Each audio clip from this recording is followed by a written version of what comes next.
नमस्ते दोस्तों। आज मैं बात करूंगी गति यानी पेस के बारे में।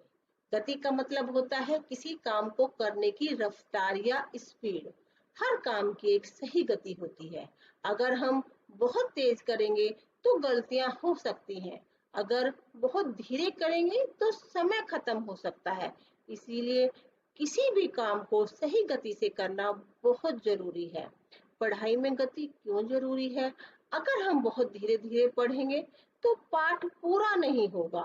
अगर हम बहुत तेज पढ़ेंगे तो समझ में नहीं आएगा। परीक्षा में अगर गति सही नहीं होगी तो पेपर अधूरा रह जाएगा।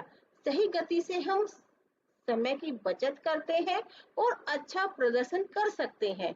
गति को कैसे सही रखें? समय का ध्यान रखें। हर विषय को तय समय दीजिए। प्रैक्टिस कीजिए। जितना ज्यादा अभ्यास करेंगे आपकी गति बेहतर होगी। समझ के साथ पढ़िए। तेजी के साथ समझना जरूरी है। सिर्फ रटने से कुछ नहीं होगा।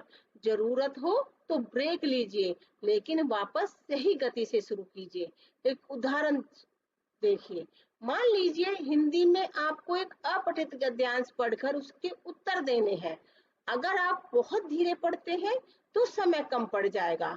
अगर बहुत जल्दी पढ़ते हैं तो प्रश्न समझ में नहीं आएंगे। इसीलिए आपको पढ़ना भी है और समझना भी है, और वो भी सही गति से। तो दोस्तों याद रखिए, सही गति से काम करना ही समझदारी है। ना ज्यादा तेज ना बहुत धीमा, बस संतुलित और ध्यान से। इसीलिए अध्ययन की गति का मतलब है पढ़ाई करने की रफ्तार या तरीका। हर छात्र की समझने और सीखने की गति अलग अलग होती है। कुछ विद्यार्थी जल्दी समझ जाते हैं जबकि कुछ को थोड़ा समय लगता है। इसीलिए यह जरूरी है कि हम अपनी गति को पहचानें और उसी के अनुसार पढ़ाई करें।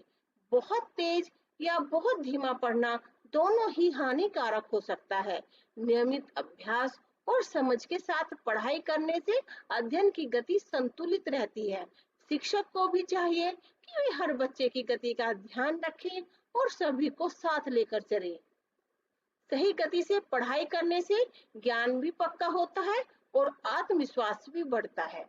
Thank you.